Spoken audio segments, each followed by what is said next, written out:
నమస్కారం గురుగారు. శ్రీమాత్రే నమండి.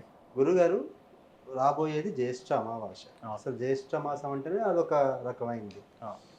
జ్యేష్ఠ మాస అమావాస్య యొక్క విశిష్టత ఏంటి? ఆ రోజు ఏం చేస్తే అంటే జనరల్‌గా అమావాస్య అంటే మన దిష్టి దోషాలు అవును. ఇవన్నీ పోవడం కోసం మనకి పనికొస్తుంది. అవును. పితృకార్యాల కోసం అవును. అంటారు గదా! అవును. ఆ రోజు ఎలాంటి పనులు చేయాలి? అసలు జ్యేష్ఠ అమావాస్య యొక్క విశిష్టత ఏంటి? తప్పకుండా తెలియజేస్తానండి. ముందుగా ప్రేక్షకులందరికీ శ్రీమాత్రే నమః, శ్రీ గురుభ్యో నమః. ఓం జ్ఞానినాంనపి చేతాంసి దేవీ భగవతి హి సా బలాయ కృశమోహాయ మహామాయా ప్రయశ్చతి. జ్యేష్ఠ మాసంలో వచ్చేటటువంటి అమావాస్య దీన్ని పెద్ద అమావాస్య అని పిలుస్తారు. జ్యేష్ఠ మాసం అంటేనే పెద్ద పెద్దది అని అర్థం. హ్మ్. అందులోనూ ఈ అమావాస్య విశేషంగా ఇంటికి ఎవరైతే పెద్ద కొడుకులు, పెద్ద కూతుళ్ళు ఉన్నారో హ్మ్. వాళ్ళు తప్పకుండా ఆచరించవలసినటువంటి అమావాస్య ఇది. ఓకే. పితృదేవతలకు మామూలుగా ప్రతి అమావాస్య పితృదేవతల తర్పణాలు వదలడము, గంగా స్నాన విధిని ఆచరించడము, దాన ధర్మాలు ఆచరించడము, ఇవి చెప్పమని చెప్పేసి ప్రతి ఒక్క అమావాస్య రోజున చేసేటటువంటి ప్రయత్నమే. అవును. కాకపోతే ఇది ఈ యొక్క జ్యేష్ఠ అమావాస్య అనేటటువంటిది ముఖ్యంగా ఎవరైతే ఇంటికి పెద్ద సంతానమై ఎవరైతే ఉంటారో వాళ్ళు ఈ అమావాస్యను తప్పకుండా వినియోగించుకోవాల్సినటువంటి అమావాస్య. ఈ జ్యేష్ఠ అమావాస్య రోజున కొడుకులు ఉన్నటువంటి వాళ్ళు అంటే ఇంటికి పెద్ద కొడుకులు కానీ హ్మ్. పెద్ద కూతుళ్ళు కానీ మొదటి సంతానం ఎవరైతే ఉన్నారో వాళ్ళు తప్పకుండా ఆచరించవలసినటువంటి విధి విధానం ఏమిటి అని అంటే గనక హ్మ్. ఎవరికైతే ఆర్థిక పరమైనటువంటి ఇబ్బందులు ఉన్నాయో, ఓకే. ఎవరికైతే ఇంట్లో నెగిటివ్ ఎనర్జీ అనేటటువంటిది విపరీతంగా తగులుతుందో, జీవితంలో ఏ పని మొదలుపెట్టినా అందులో అన్ని ఆటంకాలే ఎదురవుతున్నాయి, ఎక్కడ తీసిన పని అక్కడే ఆగిపోతుంది, ఏం చేద్దామన్నా కలిసి రావట్లేదు అనుకున్న ప్రతి ఒక్కరికి ఈ జ్యేష్ఠ అమావాస్య ఒక తారక మంత్రంలా ఉపయోగపడేటటువంటి గొప్పనైనటువంటి అమావాస్య ఈ యొక్క అమావాస్య. చాలా మటుకు అమావాస్య అంటే నెగిటివ్ ఎనర్జీ వస్తుంది, లేదా నెగిటివ్ ఎనర్జీ పోగొట్టుకోవడానికి కొన్ని రకాలైనటువంటి రెమెడీస్ చేస్తాము, లేదా అమావాస్య వచ్చింది అని అంటే ఎన్నో రకాలైనటువంటి నరదృష్టి, చెడు దృష్టి, గ్రహ దృష్టి ఇవన్నీ పోవడానికి ఎన్నో ప్రయత్నాలు చేస్తుంటాం. కానీ ఈ జ్యేష్ఠ అమావాస్య చాలా ప్రత్యేకమైనటువంటి అమావాస్య. ఇంటికి మొదటి సంతానమైనటువంటి వారు ఎవరైతే ఉన్నారో ఈ జ్యేష్ఠ అమావాస్య రోజున హ్మ్. గంగా స్నాన విధిని ఆచరణ చేసుకోవాలి. అంటే అందరికీ గంగా స్నాన ఆచరణ లేనటువంటి వాళ్ళు హ్మ్. ఇంట్లోనైనా సరే, ఇంట్లో గంగ నీళ్ళు ఉంటే గంగా నీళ్లు దాంట్లో పోసుకొని స్నానం ఆచరించి, లేదా అవి కూడా లేవు అంటే గంగే చ యమునే చైవ గోదావరి సరస్వతి నర్మదే సింధు కావేరి జలేస్మిన్ సన్నిధం కురు అనేటటువంటి మంత్రాన్ని చెప్పుకొనైనా సరే ఆ నీటిని స్నానం చేసుకొని చక్కగా శుభ్రంగా ఉండి ఆ రోజున రావి వృక్షము కింద కానీ మర్రి వృక్షము కింద కానీ ఓం శ్రీం హ్రీం క్లీం ఓం శ్రీం హ్రీం క్లీం మహాకాళ్యై నమః అనేటటువంటి మంత్రాన్ని ఉచ్చారణ చేసుకోవాలి. ఎన్నిసార్లు? 108 సార్లు ఉచ్చారణ చేసుకోవాలి. అది స్త్రీ అయినా సరే, పురుషులైనా సరే. ఓకే. ఈ మంత్రము ఎవరైతే ఆ చెట్టు నీడన ఆచరిస్తారో, అది ఎస్పెషల్లీ జ్యేష్ఠ అమావాస్య రోజునే ఆచరిస్తారో వాళ్లకు ఆర్థిక బాధలు దూరమైపోతాయి. వివాహం కానటువంటి వారికి శీఘ్రాతి శీఘ్రంగా వివాహం జరిగేటటువంటి ప్రయత్నాలు మొదలవుతూ ఉంటాయి.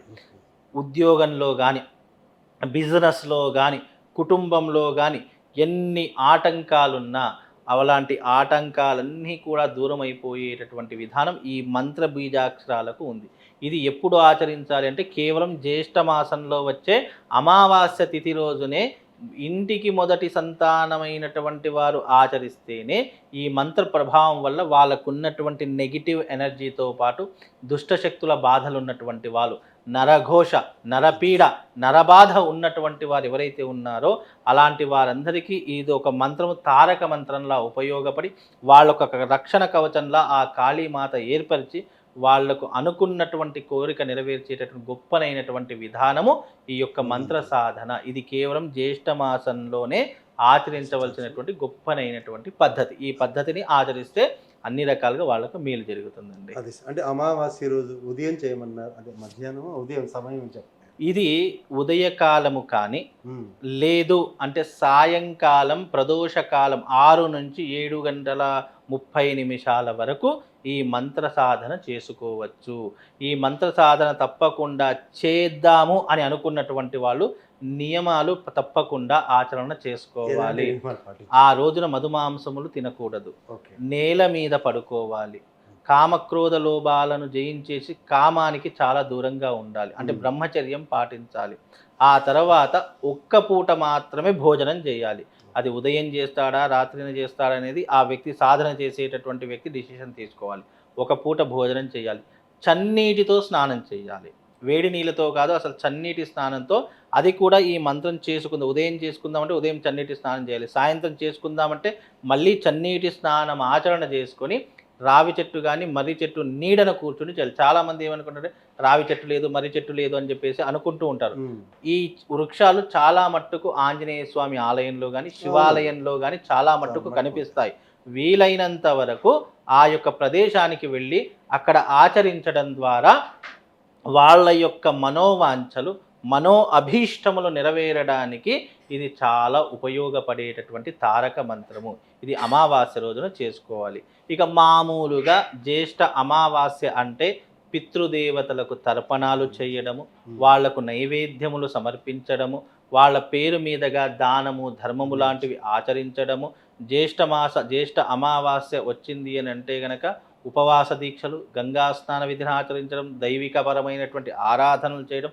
అమావాస్య అంటే శివుడికి చాలా ప్రీతికరము, లయకారకుడు కాబట్టి శివుడికి అమావాస్య రోజు చేసే ప్రదోషకాల పూజ విశేషమైనటువంటిది. అయితే ఈ అమావాస్య రోజున జీవితంలో ఎవరికైతే సంతాన భాగ్యం కలగట్లేదో, ఎన్ని ప్రయత్నాలు చేసినా ప్రయత్నాలన్నీ విఫలమవుతున్నాయి అనుకున్నటువంటి వాళ్ళు ఎవరైతే ఉన్నారో, ఈ జ్యేష్ఠ అమావాస్య రోజున రాత్రి 9 గంటల నుంచి 10 గంటల మధ్య కాలంలో శివారాధన లేదా శివుడికి అభిషేకాది క్రతువులు ఆచరించేటటువంటి పద్ధతి పెట్టుకోండి.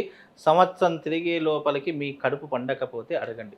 ఇది ఒక చక్కనైనటువంటి రహస్య విధానం. జ్యేష్ఠ అమావాస్య రోజున ఎవరైతే రాత్రి 9 గంటల నుండి 10 గంటల మధ్య కాలంలో శివుడికి అభిషేక క్రతువులు నిర్వర్తిస్తారో, అది కూడా ఎలా కురువేరు వటవేరుతో అభిషేకం చేస్తూ, అలాగే గరికె నీటితో అభిషేకం చేస్తూ ఎవరైతే ఈ రకమైన పద్ధతి ఆచరిస్తారో వాళ్లకు తప్పకుండా సంవత్సరం తిరిగే లోపల సంతాన భాగ్యం కలుగుతుంది అని శివపురాణంలో ఉన్నటువంటి ఒక పదజాలం ఇది. ఈ శివపురాణంలో ఒకసారి మీరు గ్రంథం తిరిగేస్తే అందులో పర్టికులర్గా సంతానం కోసం శివారాధన ఏ రకంగా ఆచరణ చేసుకోవాలి, ఎప్పుడు చేస్తే శీఘ్రాతి శీఘ్రంగా ఫలితం కలుగుతుంది అని శివపురాణం క్లియర్గా చెప్పడం జరిగింది. కాబట్టి ఈ రకమైనటువంటి పద్ధతి ఈ అమావాస్య రోజున చేసుకోండి. ఇక మీరు ఏ డాక్టర్ల చుట్టూ తిరగాల్సిన పని లేదు, ఏ హాస్పిటల్ చుట్టూ తిరగాల్సిన పని లేదు, ఏ మందులు వాడాల్సిన పని లేదు. ఈ ఒక్క అభిషేకం చేస్తే సంతాన భాగ్యం కలుగుతుందని శాస్త్రం.